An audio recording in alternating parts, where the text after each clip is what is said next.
Imagine England in winter under snow. The year is 1832, in the reign of good King James III, who never, of course, reigned at all. But imagine.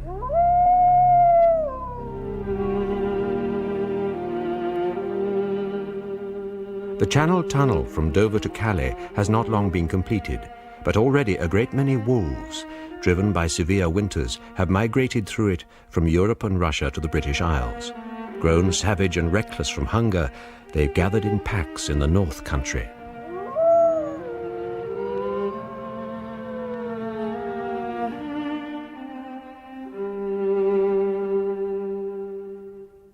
The Wolves of Willoughby Chase by Joan Aiken. Dramatised for radio by Eric Pringle. With Jane Lapotaire as Miss Slycarp, Emily Watson as Bonnie, Abigail Doherty as Sylvia, John Turner as Grimshaw, and John Rowe as the narrator.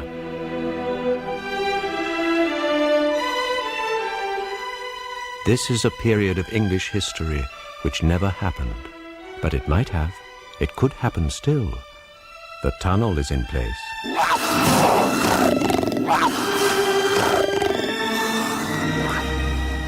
Imagine a winter dusk in 1832. Snow lies deep and shining over the pleated hills of Willoughby Wold. It is piled on the road across the wold, but from dawn hundreds of men have been at work clearing it. Their hands and legs are wrapped in sacking to keep out the bitter cold, and they stay together for fear of the wolves. They are fighting time as well as winter, for soon a visitor is expected at Willoughby Chase.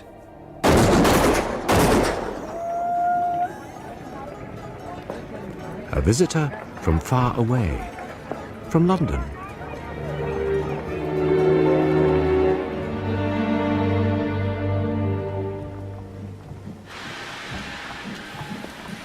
Aunt Jane, I don't want to go. I'm afraid you must, my dear. I don't want to leave you. Dearest Sylvia, when your parents were carried off by the fever, it was perfectly reasonable for you to come to me because you were only an infant, but you've grown older and I have grown old. That's why I wrote to my brother, Sir Willoughby, asking if he would take care of you. Now, he knows you're delicate and says the country air will do you good. He also hopes you will be a gentle influence on his daughter, Bonnie. I believe she is somewhat harum-scarum. But I want to take care of you. We love each other, don't we? Oh, dearest child, it's because I love you so much. You'll make me cry. Besides, everything is sure to be very grand and handsome at Cousin Bonnie's.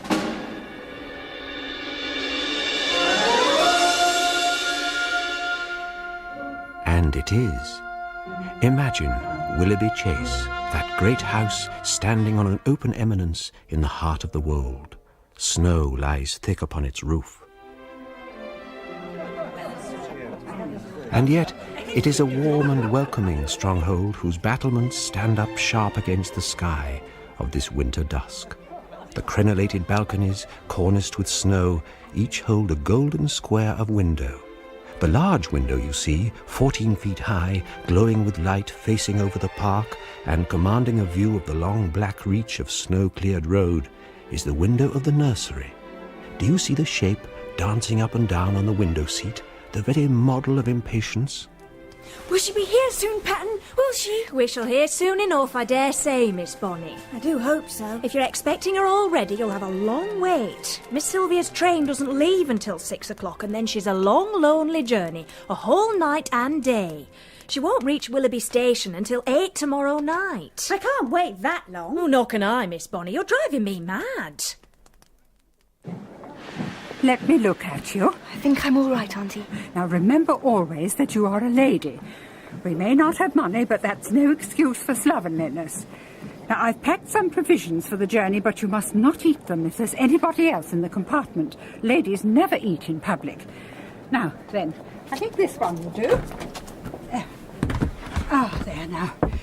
Now, sit in this corner, and I'll ask the guard to take care of you. Oh, Aunt Jane. Oh, there, my dear child. Now, remember, never speak to strangers. Give my fond regards to my brother Willoughby. Tell him I'm in the pink of health and amply provided for. But you're not. I must leave you now, dear. Kiss me, dearest girl. But who will adjust your curl papers at night? Who will read you a page of Dr. Johnson's dictionary? Oh, I'm sure. I don't know. Goodbye, Sylvia. If anybody except the guard speaks to you, pull the communication cord. Goodbye, Auntie. Evening, young lady. Oh, not speaking? Oh, fair enough. You look out the window. Houses now. Later there'll be forests, towns, mountains, and us speeding through at 15 miles an hour. It's a long way to keep your mouth shut. Fair enough. Oh, dear. What shall I do? Here, this won't do. Oh, you needn't jump. That's your doll, that little peg thing? Called her Annabelle, didn't you? I heard. Here, this'll cheer you up. No, thank you. Now go on, take it. You look starved to me, but you've never seen a square meal, and all girls like chocolate. Sir, if you speak to me again, I shall be obliged to pull the communication cord. If you can reach it, which you can't. Well, fair enough. Relax. I'll have a snooze. I'd wrap myself up if I was you. It's going to be a cold night. Oh, Annabelle, I'm so hungry.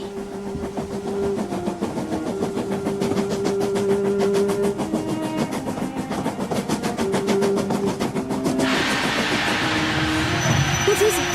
Where are we? No need to alarm yourself, miss. Oh, in the woods.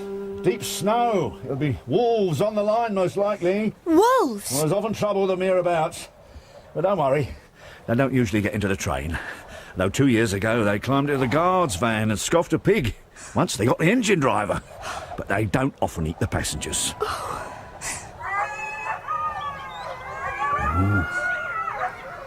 Listen. Hear that?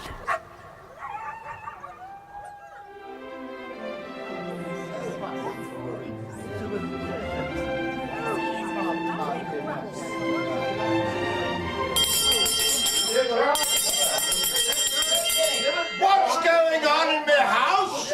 Sylvia's come early. Oh, Patton. It can't be her, Miss Bonnie. Impetuous child. Who is guilty of this unmannerly eruption? Can this hoydenish creature be my new pupil? I beg your pardon. So I should hope. You are Miss Green. Yes, I am Miss Slycarp, your new governess. I am also your fourth cousin, once removed. But you're not expected till tomorrow. I was looking for my cousin Sylvia. That does not excuse bad manners. Where is your curtsy? I'm sorry. I forgot it. There. Lessons in deportment will need priority on our timetable. Now, my luggage. You, sir! What are you? James Marr, footman. That does not entitle you to smirk. See that my valises are carried at once to my apartments, and that my maid is in attendance to help me. Patton will help you. She's a dear. I have so much to show you. My collection of flint arrowheads and my semi-precious stones and the... Tut, tut. I hope we shall love each other. Do you indeed? I can see a wolf! A black shape running between the trees. Jumped at our window. Well, they look something, don't they? That pointed grey head, those slavering jaws, ferocious eyes. Really something. Oh, there's another. They'll jump against the windows for hours while we're stuck here. It looks as if we'll be late. Nuisance. Annabelle.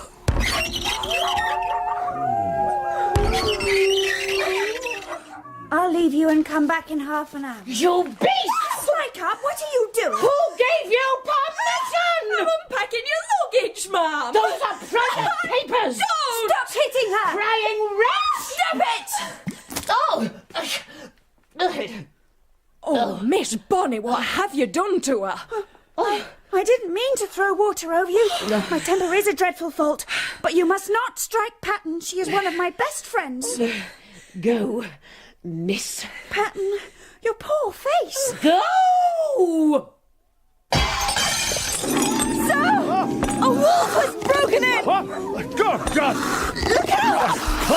Cloak! There, you beast! There, gotcha! Give me a bit of that broken glass. A long splinter. God, God. God! God! Oh, how horrible! Sure. Unexpected, most. Is it dead? Yes, he's dead all right. Well, fair enough. Outside with it, eh? Back through the window. Look out! There, that's capital. They run off. We'd better shift before they come back. Oh, shift, sir. Into another compartment. Can't stay in this one. Too cold for one thing. For another, have wolves popping in the whole time. Nuisance. We shall have to go outside. Yeah, exactly. Outside, along the footboard. Do it quickly. Watch.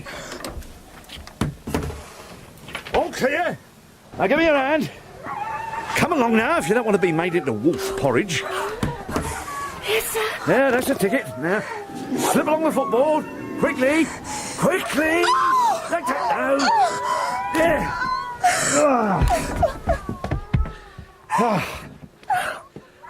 Safe and sound. Yeah. Batten the hatches. Excellent. Whew. Well, fair enough. Now we're going to have another 40 winks. Can we?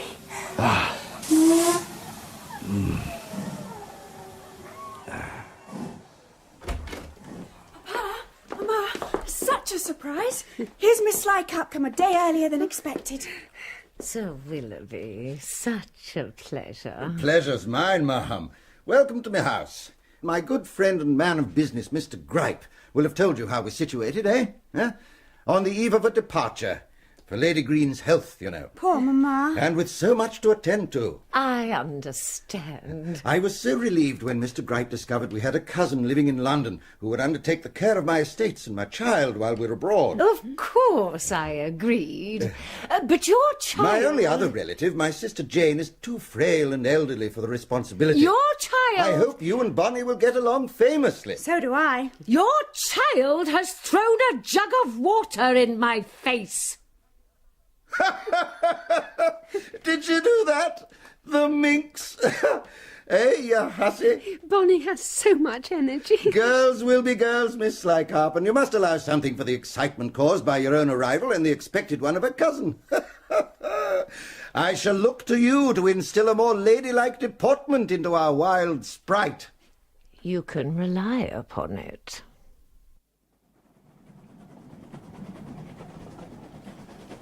Let's get acquainted. Pardon, sir. Oh, don't get alarmed. You needn't pull the communication cord. We're hardly strangers, are we? Not after that wolf. I suppose not. You're going far? Yes, sir. To Willoughby Chase. Are you now? Well, my name's Grimshaw, Josiah Grimshaw. You? I'm Sylvia Green. Travelling to Willoughby Chase. To the house of my uncle, Sir Willoughby Green. Oh, I've heard of him.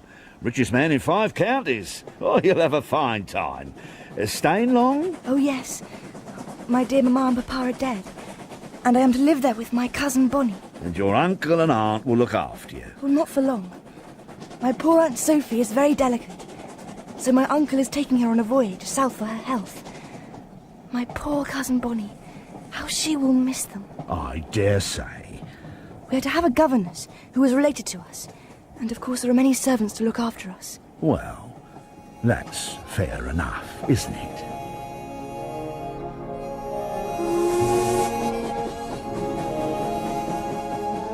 As her train crawled ever further north, and the sun disappeared, the sky filled with snow, and her fellow passenger slept, Sylvia stared at the upland country they had reached.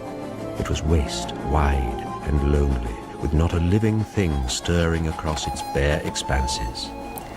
Those must be the wolves. They're very bleak. In the gathering dusk, animal shapes appeared, black against the white ground. Wolves. Soon they were streaming in broken formation over the snow, but the train pushed steadily into the night, and when it grew dark, Sylvia could no longer see them. But she knew they were there.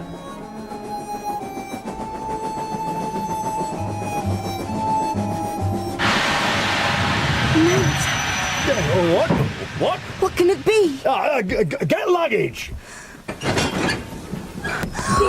Mr. Grimshaw! Are you all right? Mr. Grimshaw! Mr. Grimshaw! Oh, we've stopped at a station. Help! What's that? Sylvia? Help us, please! Sylvia! Sylvia! Cousin Bonnie! Oh, you're here at last. Oh, how I'm going to love you. Dearest Sylvia.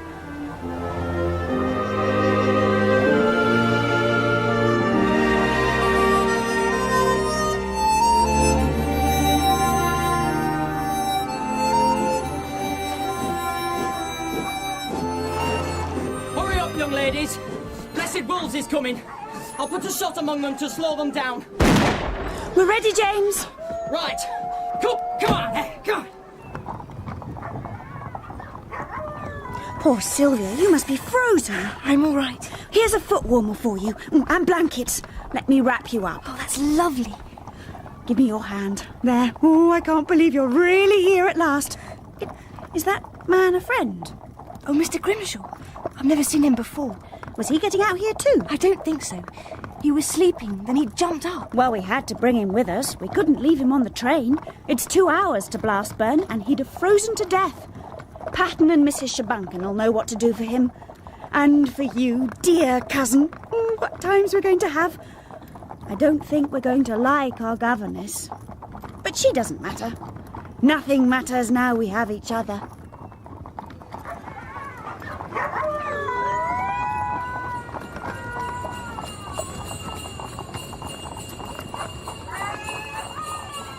The cousins hugged each other in the darkness and listened to the chaise crunching the snow and the cry of wolves growing fainter behind them. It was a magical ride. Sylvia knew she would remember it forever. The dark, the snow-scented air blowing past them, the boundless wold and forest stretching in all directions, the tramp and jingle of the horses, the snugness and security of the carriage, and above all, Bonnie's happy, welcoming presence beside her. She must have dozed off, because suddenly, there outside the chaise was the great, rosy, glittering facade of Willoughby Chase, every window shining a golden welcome. Wake up, Sylvia! We've arrived!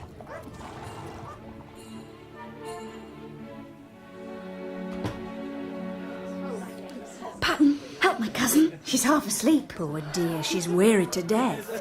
James, carry her upstairs. Mrs. Shabunkin, a posset, if you please, hot and sweet.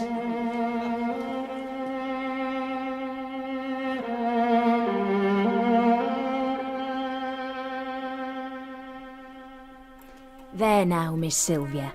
This is the bedroom you'll share with your cousin, and here is your bed. Have a good night's sleep. Good night, Sylvia. Good night, Bonnie.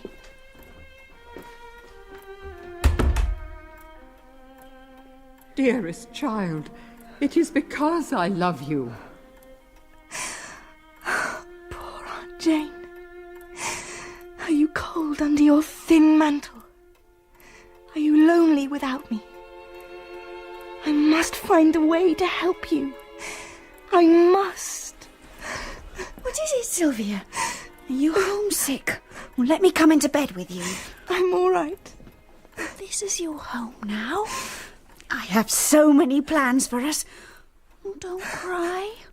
I'm sure I can make you happy. I am happy, Bonnie.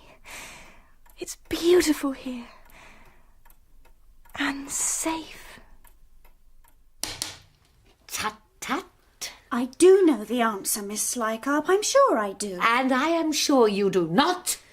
It is clear, miss, that you will have to work hard to catch up with your cousin. I'm glad. I want to work hard. It's delightful that Sylvia is so clever. We shall study all sorts of interesting things together. Botany and Greek and the use of globes. Is that what you expect? Well, there will be no lessons today. Sir Willoughby and Lady Green wish to instruct me in the running of the estate and household, because while they are away, I shall be in charge. Phew. She's rather frightening. She's very severe. But I don't care. She's only a governess. I'll take you to Mamma and Papa as soon as she comes back. Come in, let's have a look at her. Oh, so this is Sylvia. How lovely to meet you, dear. Hello, Aunt Sophie. Let me kiss you. Welcome to Willoughby Chase, Sylvia. Thank you, sir. I hope you and Bonnie are going to be friends and look after one another while we're away. Oh, yes, we will. I love her already. We're going to have such fun. Mamma, you have your wrap on. You're not leaving already. I'm afraid we are, darling. Carriage is waiting. Come, take my arm, my dear. Now, look here, you two. Be good children and mind what Miss Slycarp tells you. And as for that fellow Grimshaw, or whatever his name is, we can't turn him out into the snow, so he can stay here until he gets his wits back, till we return, if need be. Come, Poppet. No tears now. Oh, Papa. I'll bring your mother back with roses in her cheeks, eh?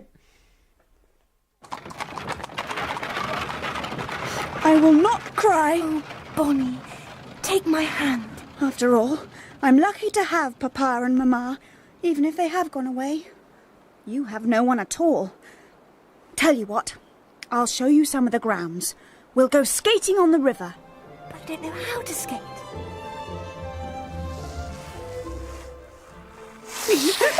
Why, Sylvia, you might have been born to it. It's a good thing Papa had skates made for you.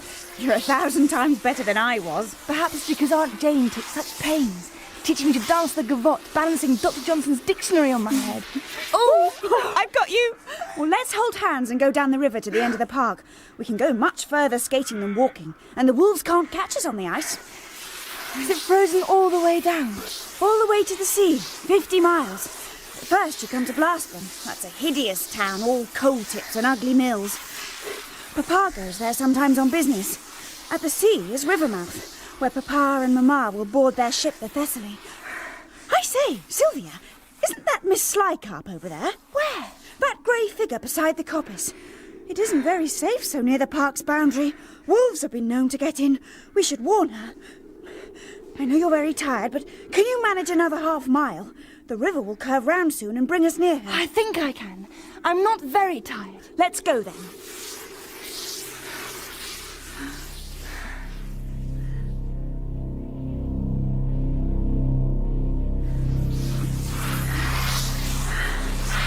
We seem to have come a very long way, Bonnie.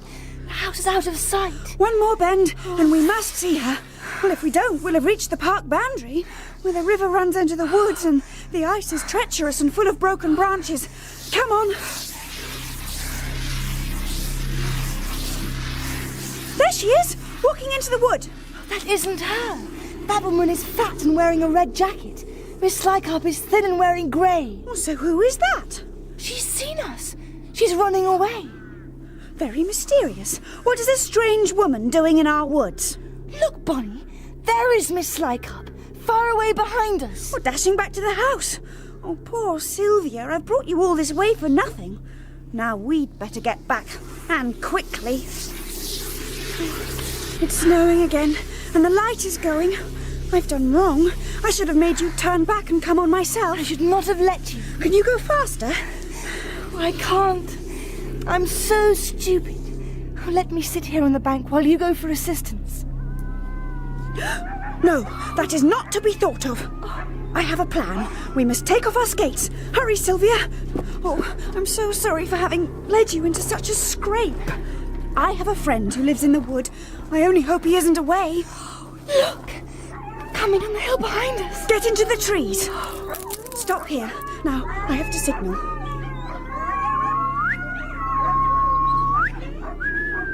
Simon! Here I am, Miss Bonnie. Come here, quick. Oh, Simon, thank goodness. Go into the cave. I'll put some arrows into the wolves to give you a breathing space. This way, Sylvia.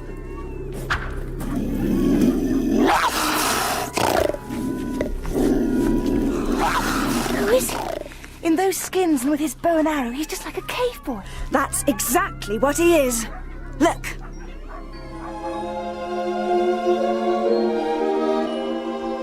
Bonnie tugged Sylvia down a narrow passageway between rocks, and to Sylvia's amazement, suddenly they were in a large cave, dry and floored with dead leaves, with piles of ferns and furs heaped against the walls for beds, and a fire burning in a sandy hearth, and... Look, Bonnie! Geese! dozens. They'll not hurt you. I've shut the gate, Miss Bonnie, so wolves won't catch you this time. But what was you doing so far from the house on a night like this?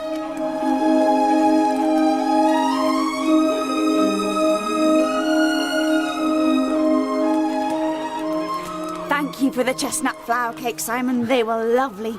Now, I think we should be leaving. Patton will think the wolves have got us, and Miss Slycart will have sent the men out searching. I'll go and see if the way is clear. Has he always lived here? It seems so strange. Has he no father or mother? None that he knows of. He came to Papa several years ago and asked if he might live in this cave. Well, he'd been working for a farmer, but the man had ill-treated him, and he'd walked half across England to get away from him. Oh, poor boy. Papa asked what he proposed to live on. Simon said chestnuts and goose eggs. He had a goose and a gander he'd reared from chicks. Papa took a fancy to him and said yes, but if Simon came whining that he was hungry, he'd have to work as a garden boy. There's no sign of men out searching for you, but the wolves have gone, and it's a fine night full of stars, so we'd best be off. Mind out the way, you lot.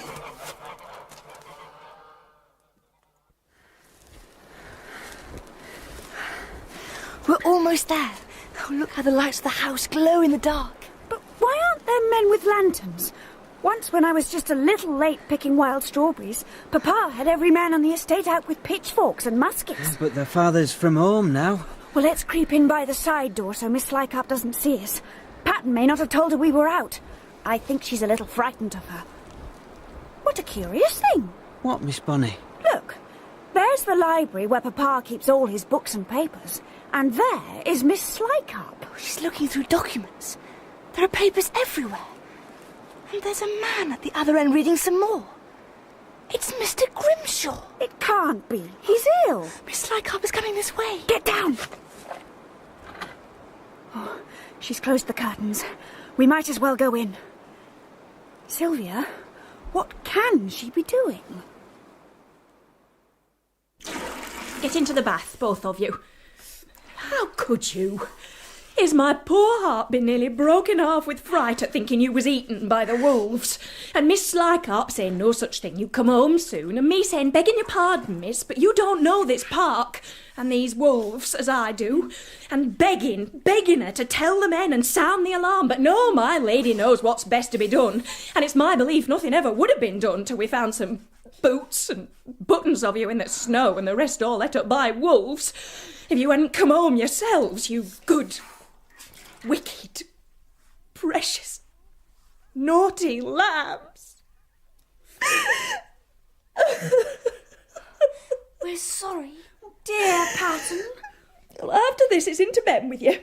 And as for Miss Slycart, let her rest in uncertainty till the morning, for I'm not going to her again. Nothing to worry about, indeed. It's snowing again. Listen, Sylvia, how sad and quiet the house is. There are no servants running about, no Papa shouting orders. Now then, my dearies, it's lesson time. Are you dressed? Almost. Now off with you both. You don't want to be late for Miss Slycart. We don't. Come on, Sylvia, to the schoolroom. Bonnie, all these toys. I never thought there could be so many. They're yours too now. Say hello to the rocking horse. His name's Dolphus. Hello, Dolphus. Oh, here she comes. Sorry we're late, Miss Slycart. You? But I thought the wolves... Where have you been? Why are you wearing my mother's dress? Don't speak to me in that way, miss. You've been spoiled all your life, but you'll see who's going to be mistress here now. Go to your place and sit down, and don't speak until you're spoken to. Who said you could wear her best gown? Everything in this house has been left to my disposition. Not her clothes, not to wear. How dare you? Another word, and it's in the dark cupboard for you. It's no better than stealing. Bonnie, don't. Stealing? Take it off. I'll box your ears. Oh, pull it off. Oh. Only the ink Oh. Ink all over my dress. You ungovernable child. You'll suffer for this. Get into the cupboard. No. Inside with you. Let me out. Please, Miss Slycart, you mustn't. Be quiet. Both of you. Oh, my dress. Oh, my lovely dress. Bonnie, are you all right? I'll let you out. Oh, I can't. The door is locked and she's taken the key. Oh, Mama. Why did you have to go away? Oh, don't cry. I'll run after her. I'll beg her.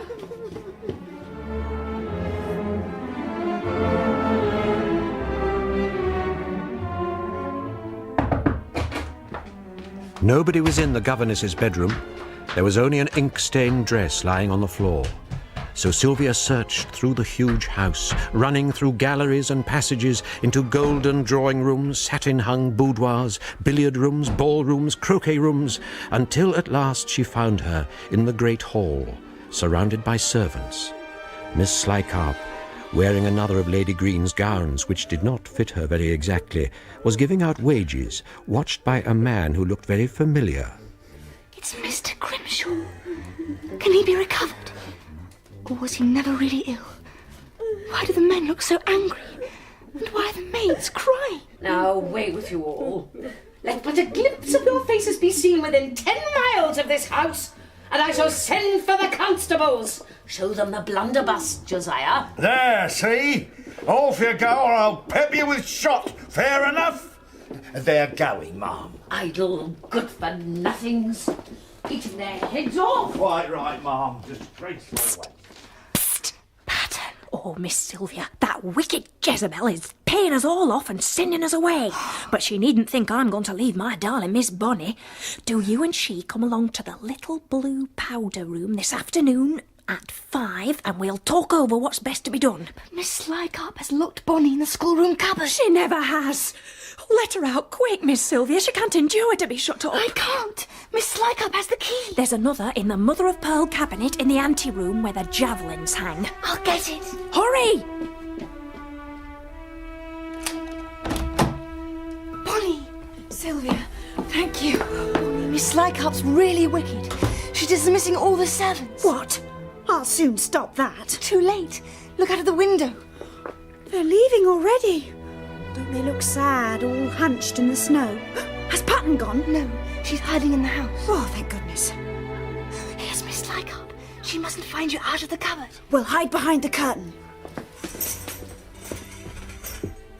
Why is James leering like that? First, we'll put all these toys into packing cases. They are to be sent away and sold. Yes, ma'am. At dinner time, bring some bread and water on a tray for Miss Bonnie Green. She is not to be let out until this evening. Here is the key. Yes, ma'am. After dinner, you are to groom the horses and ponies. They are all to be sold, save 4 carriage horses. The children's ponies as well, ma'am? Certainly. They will have no time for such idle pursuits. Now, Sirrah, I am going to the estate room. You may bring me a light luncheon at 1 o'clock. Chicken, oyster patties, trifle, and half a bottle of champagne. That is all. Yes, ma'am. No, ma'am. 3 bags full, ma'am. You can come out now, Miss Bonnie. She's gone. Where are you? We're here. There? But she said you'd James, what does it all mean? Why is she selling my toys and Papa's horses? Because she's wicked. You're right, Miss Sylvia. She's a proper wrong 'un. Wolf in a gown. Why has she dismissed the servants? I suppose she means to make hay while the sun shines. Save the wages and pop as much of your pa's money into her own pocket as she can while he's away. But you're still working, James. Aye. She's kept on 3 or 4 servants to look after her. All the untrustworthy ones. I saw how she liked their knavish faces, so I've made myself look as hangdog as I could. And it worked.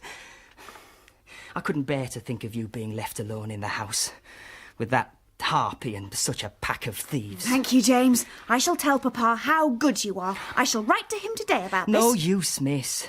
He's at sea now, and his ship won't reach port for 3 months. Write to Mr. Gripe. But I don't know his address in London. James, Sirrah, come here. You better go. I will. I'll bring your lunch up by and by. In the meantime, you might see if you can find the hidden passage that's supposed to lead from this room to the dairy. With that she-wolf on the prowl, it'd be rare and useful to have a secret way into here.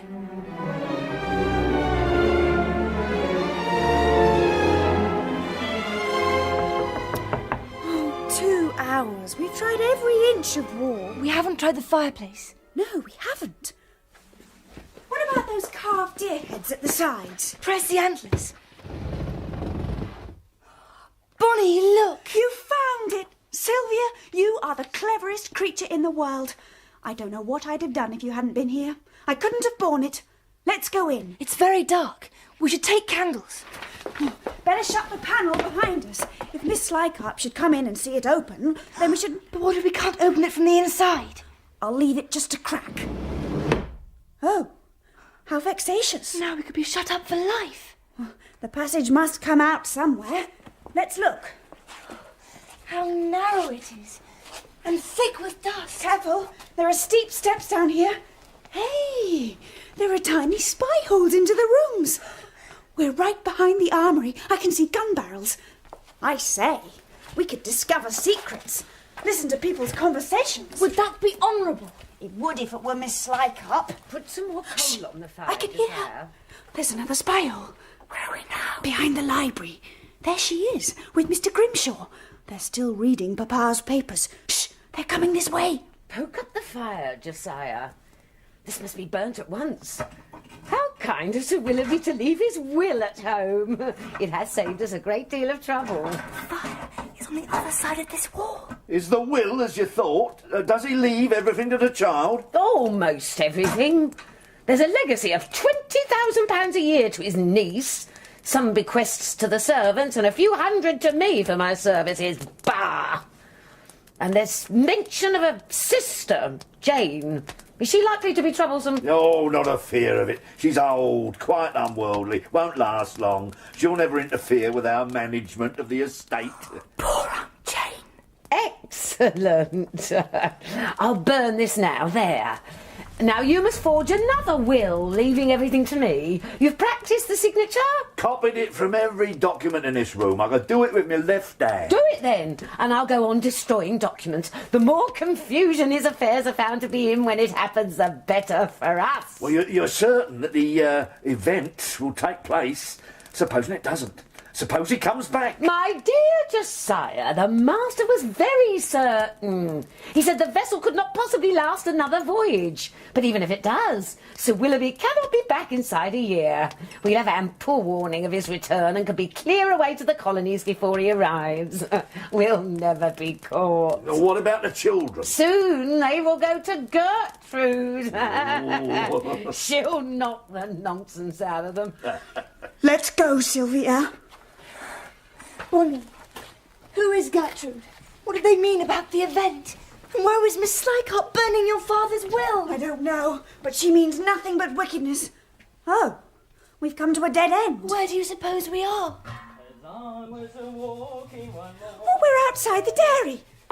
James! What's that? It's us!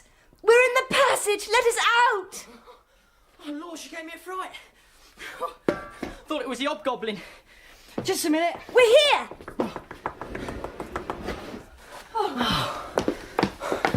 Oh, well done. That's champion, that is. Now, don't forget you've got to go and see Patton. I'll join you in a minute. Now, my dearies, what's to become of us? Miss Slycarp can't do anything very dreadful to us, Patton, but she'll send you to prison if she catches you. She won't catch me. I know this house better than she does. I've fixed myself up in the little south attic, as snug as you please, so I'll be able to creep down and help you. But, oh, that I should live to see such a wicked day. Hey, it's only me. What's the plan? We haven't thought of one yet. Well, Patton, I reckon we've got to keep an eye on these young ones. I don't trust that Harridan not to starve them or do something very nasty. Who are you going to write to, Miss Bonnie? Well, how about Aunt Jane? She's so frail the news might make her ill, and she's all on her own. Then who? Dr. Morn. I could pretend to be ill and ask him to come over. Champion! I think you dears should get back. We should, because James is meant to come and let Bonnie out of the cupboard. Suppose Miss Slycarp came to and found her not there. Dear Dr. Morn, I have the toothache and Sylvia has a pain in her foot. So will you please come to see us, as we don't think Papa would like the things that are happening here. Miss Slycarp, our governess... Our wicked governess. Yes, our wicked governess has dismissed all the good old servants and is making herself into a tyrant. How do you spell tyrant, Sylvia? Does that look right? Oh, I think so. She wears Mamma's dresses, and Mr. Grimshaw is in league with her. And they drink champagne every day. And they drink champagne every day. Yours respectfully, Bonnie and Sylvia Green. Oh, he must come. There you are, James. Thank you, Miss Bonnie. What are you doing here, James? And what is that in your hand? Miss Bonnie has the toothache, Mum. She's written a letter to Dr. Morn asking for a poultice. Well, there's a heavy cupboard in the library I want you to move before you deliver it. Don't dither, man! And bring the letter!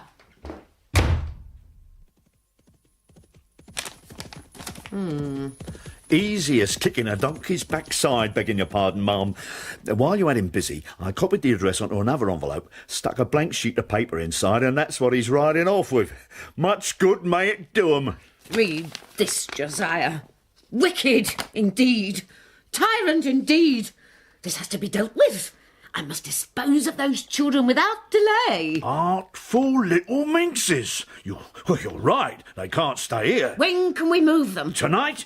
Tonight it is.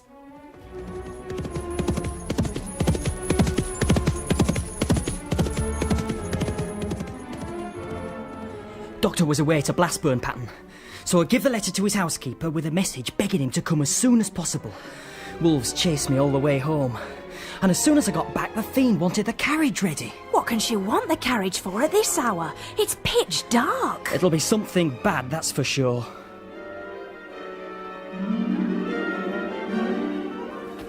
Into the carriage with you.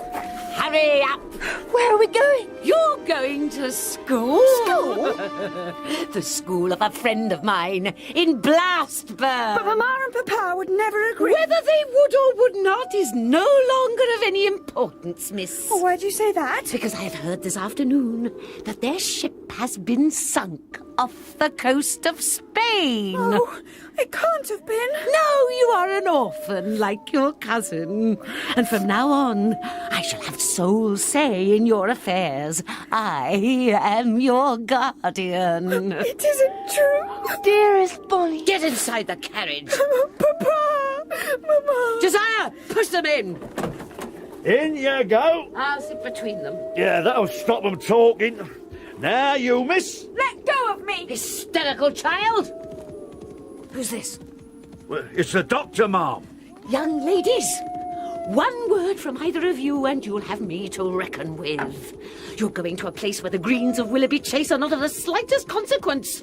You can cry all day in a coal cellar and no one will take any notice of you if I choose that it shall be so. So hold your tongues. Sit with them, Josiah. Fair enough, Mum. Is that Miss Slycarp? Dr. Morn, such a pleasure. What brings you here at this time of night? I received a strange message. A blank sheet of paper and an urgent summons to the chase. Is everybody ill? Can nobody write? This is a prank of those dreadful children. They are so naughty. Don't you dare. There's nobody ill at the chase, Doctor. I deeply regret that you've been called out for nothing here. Let me give you 10 guineas. Don't care for being called out on false errands, especially with wolves about. But this is kind of you, Ma'am. Say no more about it.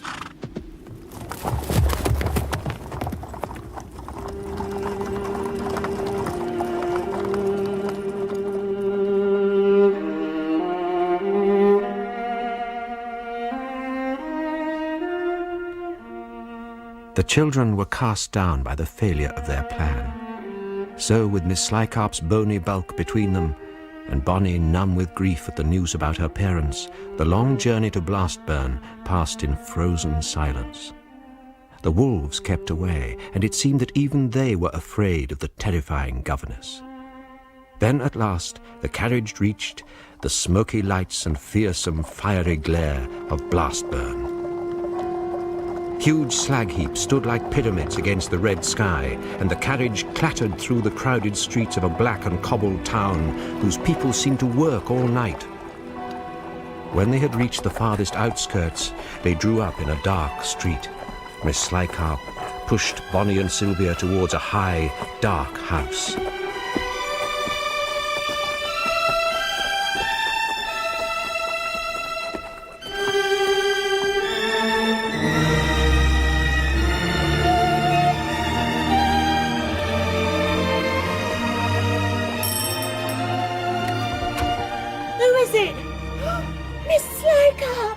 Number 6, Lucy, is it?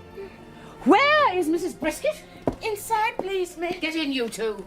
She's through there, miss. Wait here in the hallway, and don't speak or fidget. Gertrude, it is I. Our plans are going excellently. Are you a pupil here, Lucy? Is that horrible brown overall the uniform? Why has your hair been chopped so short, and why are you doing housework at night? You look exhausted. Hush! She'll half kill me if she hears me speak. Who will? Mrs. Brisket. I caught a glimpse of her when Miss Slycup opened the door.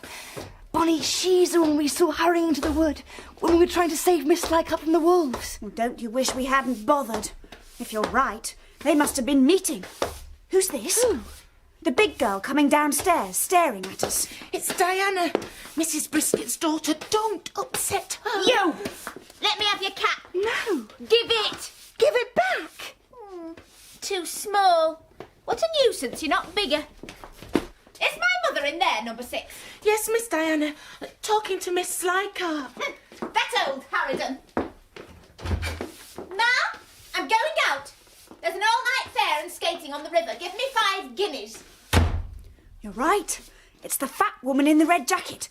Did you see her rings? And her eyes? Yellow, like stones.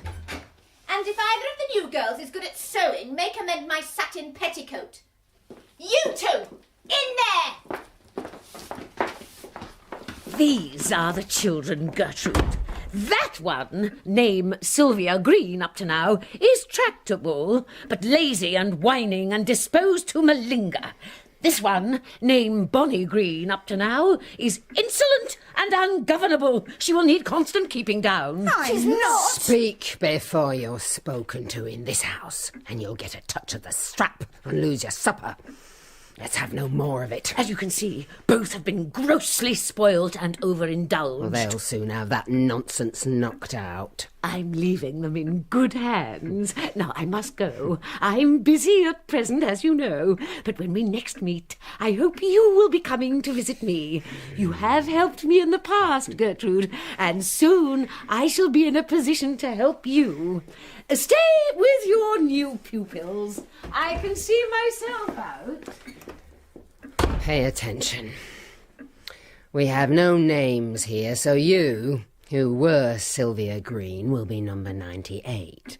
And you, who were Bonnie Green, will be number 99. Well, come on, make haste. Everyone except the night workers is in bed. 5th floor, 98, bed next to the door. Wake anyone at your peril. Oh, dear.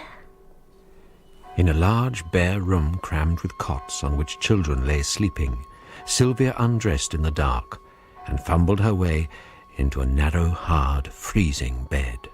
She lay there, listening to the terrible sounds of blast burn. How I wish I was still with Aunt Jane. But then I should not have met Bonnie. Dear Bonnie. Sylvia, is that you? Bonnie! I had to come and make sure you were all right. Oh, let me hug you. You're so brave. And I'm all right, quite all right. Just came to make sure. Run back quickly before someone catches you. Oh, I will. Don't worry. We'll keep each other company so it won't be too bad. And if we don't like it, we'll run away. See you in the morning. See you in the morning. With the memory of Bonnie's comforting presence to warm her, Sylvia at last fell asleep. But Bonnie lay awake all night, hearing the city clocks strike, and the wail of the factory hooters, and the rumble of wheels. Papa, Mama, what shall we do?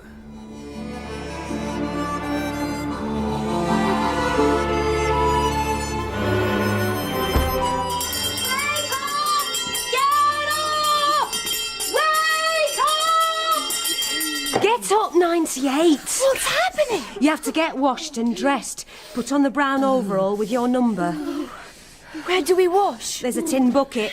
We wash in order of size, so you'll be last. In the same water? First girl breaks the ice. You're lucky.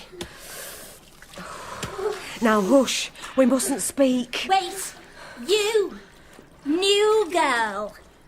Emma, pass me the shears. Here, Alice. Hold What are you doing? Why are you cutting off my hair?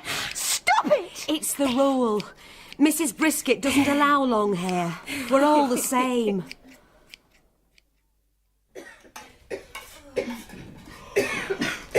Bonnie, your hair. You should see yours.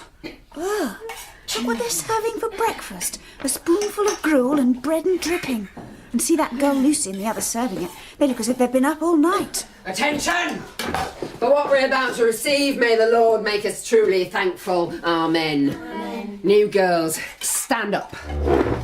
I'm told that you left your beds and communicated last night. For that, you will both miss your dinners. But Sylvia didn't do a thing. Silence, miss. It was I who went to talk to I her. will not have this insolence. You can miss your tea too. Perhaps that will teach you respect. And now, your tasks. Number 98 will work in the laundry. 18, show her what to do. 99, you will be in the kitchen under cook. She'll see that you don't give any trouble. There will be an inspection by the education officer this afternoon, so I want you all to be in your classrooms at 2 o'clock sharp. 18 and 98, see that the night workers are waked in time. Come on, 98. We have to get to work. Don't we do any lessons? Goodbye, Bonnie. Good luck.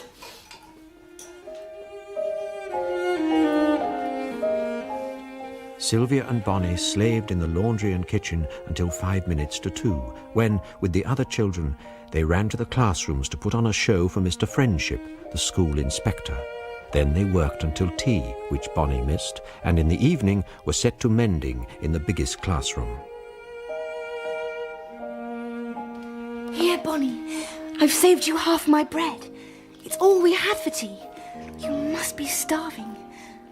Why are you all bruised? Ask Mrs. Moleskin, the cook. She's a tartar. If you say a word, she hits you with a frying pan or anything that's handy.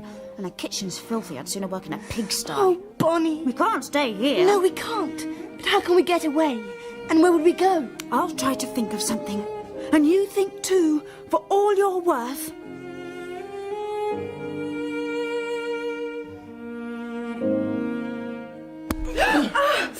Don't hit me again, Mrs. Moleskin. Don't! Don't! I'll hit you as much as I please. If you do, I shall throw this hot gravy over you. What? Oh! Oh! Oh! Miss Sycart was right. You are ungovernable. Very well, 99. You will have no food whatever for 2 days. And you will do outside work in the snow. Let us see how your insolence fares when you turn to ice.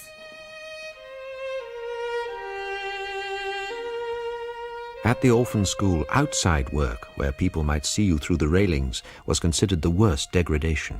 You fetched coal and kindling and lit fires in Mrs. Brisket's apartments. You swept the front and back steps, you cleaned windows and doorknobs, you dug the front garden, and you looked after the poultry. Come here, hens. Oh, you're warm. But Bonnie preferred this to the kitchen, and since she was as strong as a pony, she bore her 2 days' starvation with fortitude. Twice Sylvia slipped her some bread, but the second time she was caught by Alice, who ate the bread and told Mrs. Brisket. Long, slow, painful weeks went by. Then, one dark and foggy afternoon, when Bonnie was clearing snow off the front path. Miss Bonnie! Miss Bonnie! Simon! Why ever are you doing work like that? Shh! They've sent us to school here, only it's more like prison. We can't stand it, so we're going to run away. I should think you are. What are you doing in Blastburn? I'm selling these 2 geese. Well, that's the excuse. I was really looking for you and Miss Sylvia. James and Patton asked me to come. We've been so worried. Here's Mrs. Brisket. She mustn't see us talking. You can't stay here. Will you help us to get away? Of course I will. Hey, I've an idea. When I told Simon we get locked in the coal cellar as punishment, he said he could get us a key to its outside door. He made a mould with wet clay. Escape! Oh, Bonnie, where shall we go? We can't go back to Willoughby Chase. What do you say to trying to get to London to see Aunt Jane? Oh, Bonnie, yes. Oh, dearest Aunt Jane, how I long to know if she is all right. But how shall we get there? It's such a long way and we have no money for train tickets. I thought of that. Very soon, Simon will be driving his geese up to London for the Easter fair at Smithfield Market. Easter falls at the end of April, and he'll want at least 2 months to get there. We can go with him. We can. Well, that's through working all day in the wet laundry. You've caught a chill. Let me feel your cheek. Oh, Sylvia, it's burning. But I feel so cold. The next day, Sylvia was struck down by a fever and fainted during a school inspection. Mrs. Brisket was furious and put her to bed in the infirmary with a basin of cold porridge and a glass of water. Sylvia. Bonnie. Here, swallow this. It'll help you to get better. What is it? An egg, not 5 minutes laid. A raw egg. I'll stir it with my finger. There. Please drink it, Sylvia. You have to get your strength up, because if you're ill, how can we escape? And if we don't escape, what will become of you? You'll probably die in this dreadful place. Now, close your eyes. I'll hold your nose. Drink. Splendid. Now, see what I found under the hens. The key. And there was a note in Patton's writing. It said, tomorrow night at 10, look under the straw bales. I swallowed the note and looked under the bales, and there were 2 warm suits of clothes, like the ones Tinkers wear. A boy's for me and a girl's for you. I've hidden them in the coal cellar. Oh, tomorrow night, Sylvia. But will you be able to travel? You look so ill. Oh, we must manage it somehow. I'll bring you more eggs. Oh, how lovely. Now, I have to plan how to get us into the coal cellar. Tomorrow, Mrs. Brisket is going to a party, so hateful Diana will be in charge.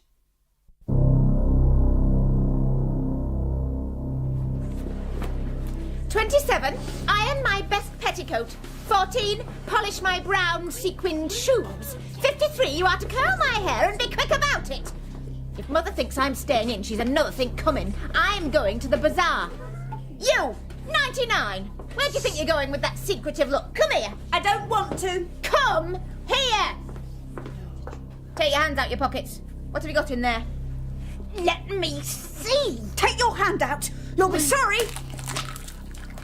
Oh, miserable little thief. You've been stealing the eggs from my mother's hen house. How dare you? I was taking it to Sylvia. Your mother is starving her to death. Oh, you can do better, can you? Yes, I can. Very well. You can look after each other in the coal cellar. Alice, Emma, help me shut him in. You girls, fetch 98 from the infirmary. Run! You shouldn't do it, Miss Diana. Sylvia's ill. It'll make her worse. Hold your tongue, Emma. Oh! Who asked you to interfere? Alice, open the coal cellar door and push him in.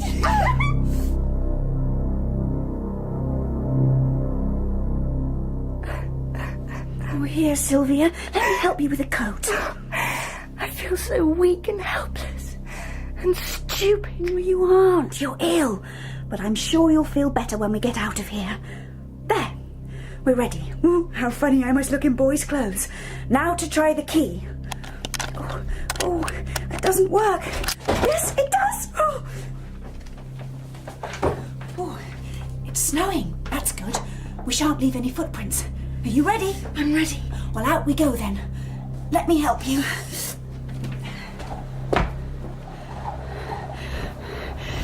There's a laurel bush near the railings. We can hide behind it till Simon comes. Listen, Sylvia. It sounds like a donkey cart. Miss Bonnie, is that you? Simon, here we are.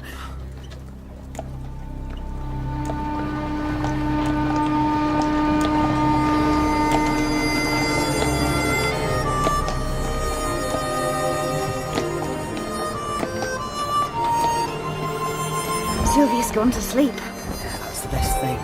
She'll be warm under the quilts. Not to mention 30 geese. Talk about a goose feather bed. Oh, we're free. You will be, once we get up the hill out of Blackburn. Mind, no one would take you for Miss Bonnie Green. You make a proper boy in those things. Haircut and all. Whoa, now. This bridge is a good place to get rid of that key. And our hideous overalls. Let me throw them in. Goodbye forever, horrible orphan school and vile Mrs. Brisket and dreadful Diana and Alice. Simon, I feel so sorry for the others.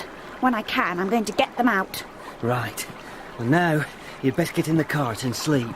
Well, what about the wolves? Won't you need me to keep a lookout? I have me bow. And James gave me your fowling piece. But I doubt if we'll be troubled. It's turned March, and with spring coming, they'll be moving further north. No, we're not likely to see any once we're over Great Windside.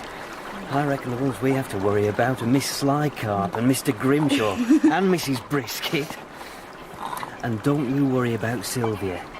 She'll get better as soon as we leave the snow behind.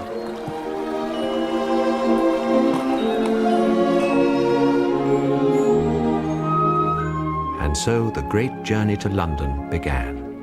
It took nearly 2 months. They moved at goose pace, for in the daytime the geese flew out of the cart and wandered along, pecking. At night they camped near farms, and if it rained, farmers offered them shelter in their barns. Often the farmers' wives invited them in for a plate of stew, so in return they did odd jobs about the place. And as they journeyed, Sylvia grew well and strong again, and Simon learned how to read and paint. Simon, your pictures are beautiful. You have a talent. Would you like to be a painter? Yeah, I might. He thinks it's greatly. I do. But there's a lot to learn, and I'd never have the money for a teacher. Well, Papa could pay for... Oh, no, he couldn't. Late in April they came to the top of Hampstead Hill. In the distance, London spread a blue veil of smoke amidst myriads of spires and chimneys. Dear Aunt Jane is there. Oh, how pleased she will be to see us. She'll never recognise you. Nobody would know any of us now. We're as brown as berries and look like gypsies. Tomorrow, I'll drive the geese to Smithfield Market. But that's no place for maids. It's all right, Simon. Sylvia and I will look for Mr. Gripe's office. Where are lawyers' offices in London, Sylvia? In Chancery Lane, I think. Will you take Goosey and Gandy? Well, I'll need them to start the next flock.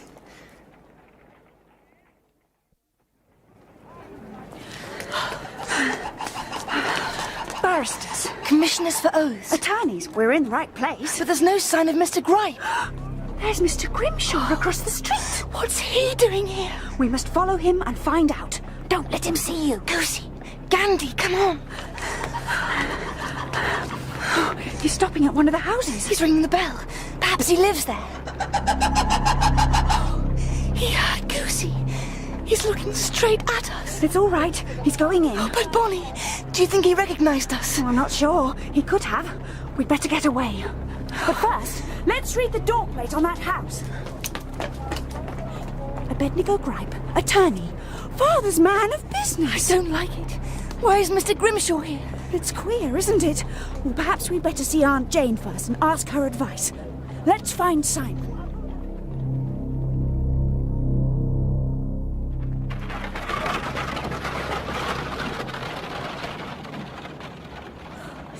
It's funny. I feel half afraid. Look, there's our window. The attic one, right up in the roof. I see it. The one with the withered window box flowers. Oh, that's odd. Aunt Jane waters them so carefully. Don't get anxious. Let's go up and see.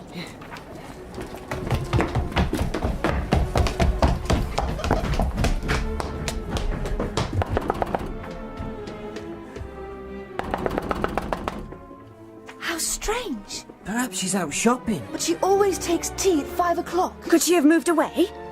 Oh, it's all right. Here's a spare door key she keeps under the oilcloth, in case she loses her other one. She must be out. Let's go and surprise her when she returns.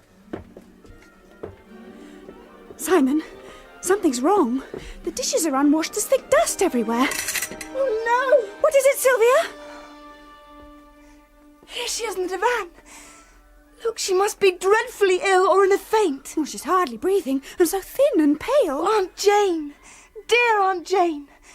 What do you think is the matter with her? Whatever it is, we must get her doctor. She can't afford a doctor. She cures all her ailments with Parkinson's penny pink pills. I saw a doctor's plate on the floor below. I'll go and see. Get out the way, Goosey and Gandy! Get out the way!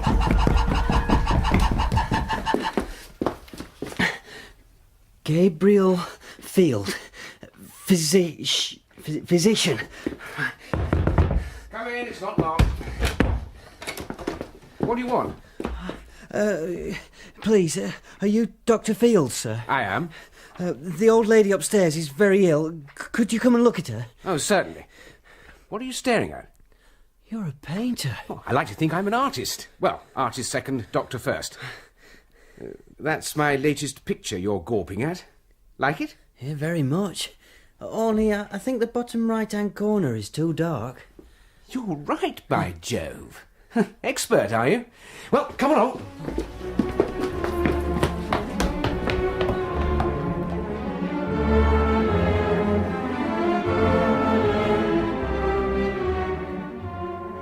She's your aunt, is she? Yes, sir. Well, you've been neglecting her. She's suffering from malnutrition, undernourishment. She's been starving herself. Poor Aunt Jane. I should never have left her. Well, I'm to blame too. I saw her coming upstairs a couple of weeks ago with her shopping. 1 egg and an apple. I should have guessed. What does she need, sir? I'll go out and get it. Well, first she needs champagne. She's too weak to take anything else. I can provide that. You can get beef tea, eggs, milk, butter, honey. I'll go with Simon. Sylvia, you stay with the doctor and see to the champagne.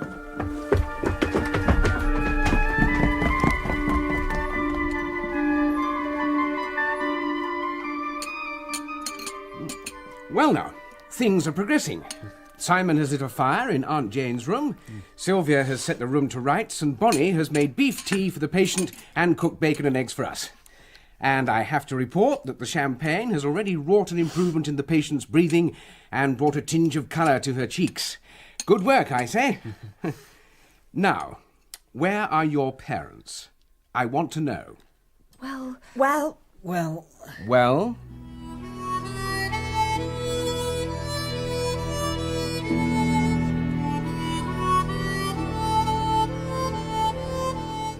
And that's the whole story, Dr. Field. When we saw Mr. Grimshaw going into Mr. Gripe's office, we thought we'd better ask Aunt Jane what we should do. And here you are. What an extraordinary thing. Can you tell me if the ship my parents sailed in truly sank? Truly? What was its name? The Thessaly. Thessaly? Oh, my poor child, I wish I could tell you otherwise. But I'm afraid it did. I read the report in the Times myself. It was said that the captain should never have set sail, knowing the dangerous state of its hull. And it was rumoured that someone had paid him to sail, and that he'd escaped in a small boat hours before the wreck. How could he? Well, now you've told me your story, the whole business sounds like a plot hatched up beforehand by Miss Slycarp and her precious friends Grimshaw and Brisket. Whether Gripe the lawyer had a hand in it, we can't be sure. Find out about that tomorrow. Tonight, Bonnie and Simon can bed down here on the cushions. Just shift the old skeleton off the sofa. Oh! Hadn't noticed it, eh? Well, when you've recovered, Sylvia, you'd better sleep upstairs with your aunt. Feed her some of that beef tea, if you can. Mind, Auntie. You'll spill it over yourself. Sylvia? No, can't be. Dear Aunt Jane. I so often dreamed that she came back. This isn't a dream. It really is me. Come back to look after you. I've brought Bonnie too. Sylvia, my precious child. Try to sup some of this. You must get strong again. Don't cry. I'm going to stay here all night. We'll sleep together, the way we used to do when the nights were cold and we kept each other warm. Remember.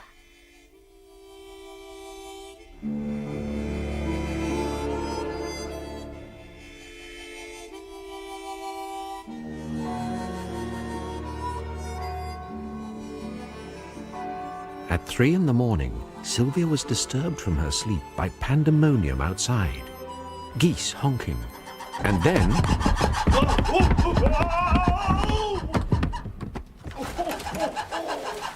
Calm down, Goosey and Gandy. Bonnie! Simon, what's happened? Look who's here, Sylvia. It's all right. We've got him pinned. He's half knocked out. Grimshaw! Blasted geese! Who'd expect geese? Who'd expect you? I have some rope. Let me tie him up. You know, breaking into people's houses at 3 a.m. is really a bit high, mister. It's bad enough having children and geese camped all over the place. There. We'll lock him in the broom closet and get to the bottom of all this in the morning. You're going to the constables at Bow Street, my man.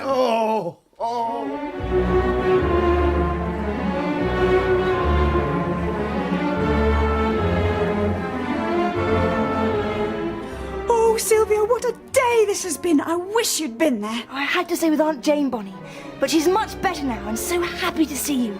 So tell me everything. Well, first, as you know, straight after breakfast, we took Mr. Grimshaw to Bow Street. He was so peculiar. First sulky and threatening, next begging for mercy, and then swearing he would get even with us all. Dr. Field shut him up. That's enough, my man. Spare your breath or I'll blow your brains out with this blunderbuss. An officer called Cardigan arrested him on the spot and then marched him, and us too, to Mr. Gripe's office. You've seen Mr. Gripe? Yes, and I knew at once he couldn't be part of this. He's far too kind. You can imagine how astonished he was to see us, with Mr. Grimshaw in manacles. I am Sam Cardigan, sir, an officer of the constabulary. Here is my card. Can you identify this person here? He says he works for you. Why, yes, I can. His name is Grimshaw. He was a clerk in my office, but no longer. He was dismissed for forgery. Ah! Have you seen him since then? I have not. He would have a very cold reception. Yet he was seen entering here yesterday. Not to my knowledge. Please, sir, I saw him. And who are you? Please, sir, Marmot, a clerk. Yesterday, while Mr. Gripe was out having dinner, that gentleman came and asked me to give him the address of Miss Jane Green, sister to Sir Willoughby.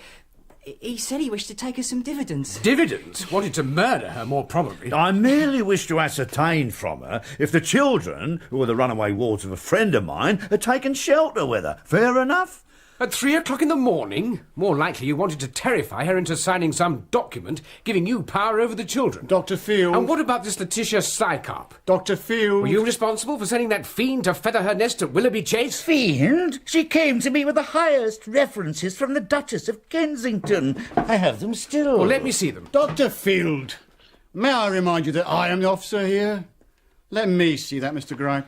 There. This is nothing like the Duchess's signature. It's a forgery? Then I've been duped. But why? Why? Miss Slycarp has taken our whole house for her own, dismissed the servants, sent me and my cousin to live in a school that is no better than a prison, and treated us with miserable cruelty. And I believe that she and Mr. Grimshaw had some hand in seeing that Papa and Mamma set sail on a ship that they knew was going to sink. Oh, this is a bad business. Well, we weren't responsible for that. The ship was sunk by its owner to get the insurance. But I admit it was when I learned that they were to sail on the Thessaly that the plan took shape. I'd seen Sir Willoughby's letter to Mr. Gripe, asking him to seek out his cousin as an instructress for his daughter. So you conspired with her and forged her credentials? It's all very plain, sir. Take him away, Constable, sir, and keep him fast until he can appear before a magistrate. After that, I had to tell the officer everything Miss Slycarp had done.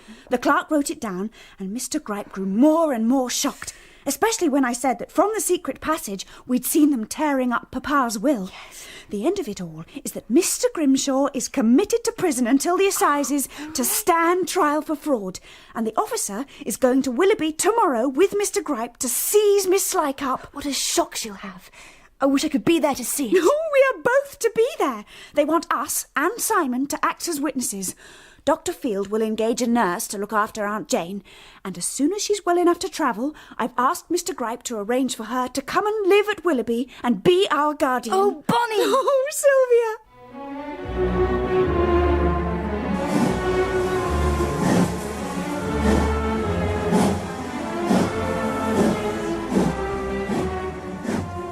It was a lively party that assembled in the train next day. Mr. Gripe had even procured a luncheon hamper from which came the most savoury smells, reminding Sylvia of the tiny food packet of her previous journey, and Mr. Grimshaw's sausages and cakes. I suppose he only pretended to have forgotten who he was when the portmanteau fell on him. So that he'd be taken to Willoughby. I wish we'd left him on the train. Still, he did save me from the wolf. There were no wolves to be seen now, for the packs had retreated to the far north country. This time the train ran through smiling pasture lands astir with sheep and lambs, and green and golden woods carpeted with bluebells. They reached Willoughby Station at dawn, transferred to a waiting chaise, and rode straight to the house. But when they reached the boundary of Willoughby Park, they met a new gate with an enormous notice. Bonnie, look! Willoughby Chase School, a select seminary for the daughters of gentlemen and the nobility. Boarders and parlour boarders. Principals Miss L. Slycarp and Mrs. Brisket. What impertinence! She has turned our home into a school. This is worse even than I had feared. We'll take the road to the back of the house. I want to surprise them. Did you say there was a secret passage, Miss Bonny? Yes, and a priest's hole, and there's... Couldn't be better. We'll put some ginger in the lady's gravy. Listen, here's the plan.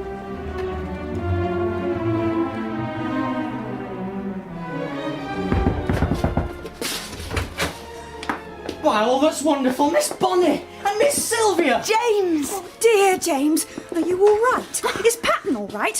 What's going on here? Oh, terrible things, miss. No, pleasure at seeing old acquaintance, all very well, but business is business. We must get under cover. Yes, we must.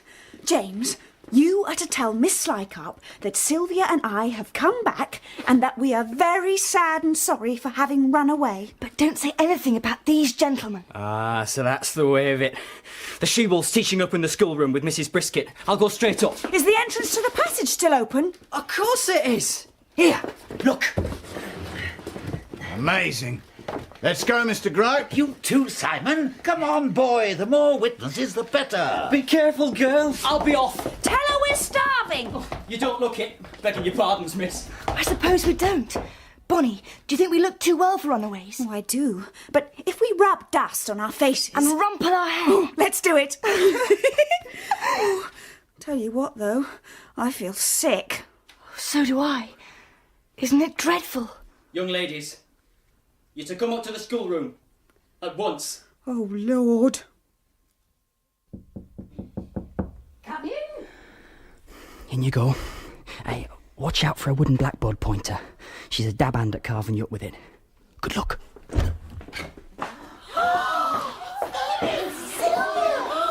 Be quiet! Well. It's 98 and 99. They're going to feel 100 by the time I finish with them. Come here. Closer. Please take us back into your school, Miss Slycarp. We're so cold and tired and hungry. You're going to get a lot hungrier. Do you think you can run away? Spend 2 months idling and playing on the moors? Return when it suits you? And then expect to be given roast beef and pudding? You'll have no food for 3 days. Perhaps that will teach us something. And you shall both be beaten. And we'll see what a taste of the dungeons will do for your spirit. James, fetch the dungeon keys. No, miss. What do you mean, no? I mean, I obey some of your orders because I've no alternative. But to put children in those dungeons, I can't and won't. Won't, mister? It's not Christian! How dare he? It's all right, Letitia. I'll get the keys. You administer the punishment. I will. Oh, yes, I will. Do you see this pointer, miss? Yes, Miss Slycarp. Miss Slycarp. Hold out your hands. Higher! Higher! No! No, you don't. Who are you, sir? Let me go at once. Put down that stick. What are you doing in my house? In your house? Don't you remember me, Miss Slycarp? I was the attorneys instructed by Sir Willoughby to seek you out. You brought with you a testimonial from the Duchess of Kensington. Now, do you remember? Who gave you permission to turn this house into a boarding school? Who said you could use these children with villainous cruelty and lock them in dungeons? I didn't. Don't deny it. We heard every word. It was only a joke. I had no intention of really shutting them in the Can't use the upper dungeons, Letitia, because Lucy and Emma are occupying them, so I've brought the keys for the lower Who are you? Only a joke, hmm? Mr. Cardigan, place these harpies under arrest. What? And till you can remove them to jail, you may as well make use of the dungeon. With pleasure, Mr. Gripe. Pass me your hands, lady. You can't do this! I have papers signed by Sir Willoughby empowering me! Rubbish! You may as well know, ma'am, that your accomplished Grimshaw is already in prison. He has confessed to the whole plot. Mrs. Brisket, Your turn. Grimshaw's a whining fool. I told you, Letitia. I tell you, I saw Sir Willoughby before he left, and he gave me full powers. What the devil's all this? Papa? Yes, blackboards, carpet taken off. Has my house been turned into a reformatory? Oh, that's Papa! Oh, there, now! Oh, Papa! Well, Minx, have you missed me? Oh, you've come back. I thought, Papa! Oh, have you been a good girl and minded your book? I can see that you haven't. Rosy as a pippin and brown as a berry. You've been out of doors all day long instead of sewing your sampler and learning your je ne sais quoi. And here's Sylvia, too. Oh, Uncle Willoughby. My word, what a change from the white mouse we left here. Well, well, well, girls will be girls. But what's all this, Mum? What's all this hugger-mugger? Sir Willoughby. I never gave you permission to turn Willoughby Chase into a school. No, damn me, I didn't. Well, Sir well... Willoughby, this is wonderful, joyful news. We had all supposed you drowned. Aye, so they told me at your office. We were there yesterday, you know. Been travelling close behind you. Hired a special train to get here the faster. Have we a tale to tell you? We were shipwrecked, you know. Spent 6 days in a rowing boat eating oranges before fishermen picked us up and took us to the Canaries of all places. Stuck there 3 months waiting for a mail ship to get us off. And I don't know what else. Damn me, I don't. But it's all done, Lady Green. No end of good. Mama! Is Mama here too, is she? Why, yes, miss. And Ettling to see you, I'll be bound. Oh, Bonnie! Mama! Oh, Mama! Now, Gripe, tell me what all this is about.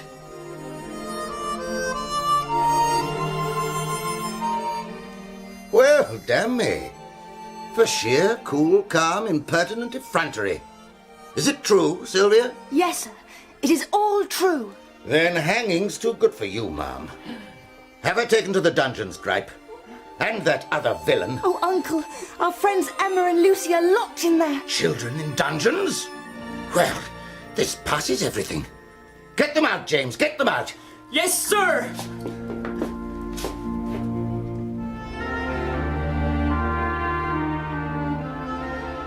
Sylvia! Is it you? Oh, Sylvia! Lucy! Well, I'm speechless. Sylvia, come and see Mama. Oh, she's so different, so much better. Where's my second daughter? Lady Green. Oh, my child. Mama. And where's that boy? Here I am, sir. Ah, it looks as if we're going to have an adopted son, too. Appreciate what you've done for the girls, boy. But what are you going to do with yourself?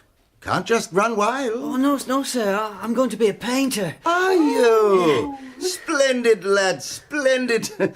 Now, what's to be done with all these orphans? Papa, I have a plan for them. Have you, hussy? What is it? Well, do you think Aunt Jane could come and live in the dower house across the park and run a school for them? Aunt Jane run a school? At her age? She loves children, Uncle. Uncle? Uncle? Papa. She's very independent. Well, she wouldn't want to feel she was living on charity, but she could have people to help her. Oh, well, in that case... Oh, thank you, Papa. Oh, thank you. Oh, well done, Willoughby. Damn it, I didn't say... 3 cheers for Sir Willoughby Green! Oh. Hooray! Hooray! Oh, well, well.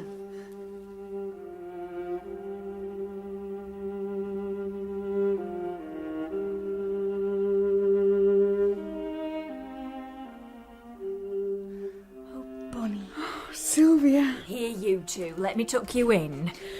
We've changed, you know, Patton. We've grown up. Of course you have. Now, go to sleep. Good night, Patton. Good night, you blessed pair. Now, don't either of you move a muscle till you're called in the morning. You're not to speak a word. You're not even to dream. Dream? We can't help dreaming, Patton. We've so much to dream about. The wolves... and Miss Slycarp and Mrs. Brisket. And walking to London and helping poor Aunt Jane. And Mama and Papa adrift in a boat. And wonderful, wonderful Willoughby Chase.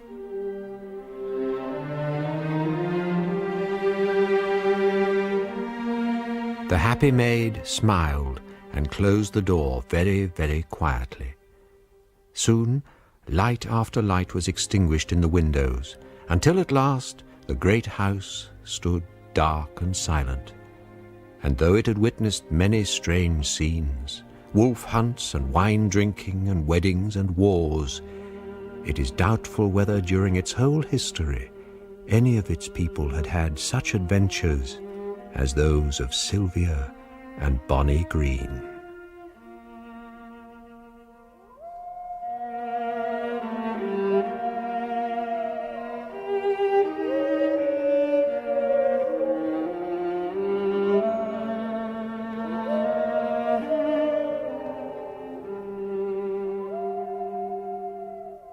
The Wolves of Willoughby Chase by Joan Aiken was dramatised for radio by Eric Pringle. Miss Slycarp was played by Jane Lapater, Bonnie by Emily Watson, Sylvia by Abigail Doherty, Grimshaw by John Turner, and the narrator was John Rowe. Sir Willoughby was played by Gavin Muir, Lady Green and Mrs. Brisket by Kristin Millward, Simon by Tom Bevan, Patton by Gilly Bond, Aunt Jane by Eva Stewart, James by David Antrobus, Gripe by Derek Waring, Field by Ian Masters, Diana by Elaine Claxton, Dr. Morn and Cardigan by George Parsons, Emma by Natasha Pine, and Lucy by Becky Hindley. The Wolves of Willoughby Chase was directed by Cherry Cookson.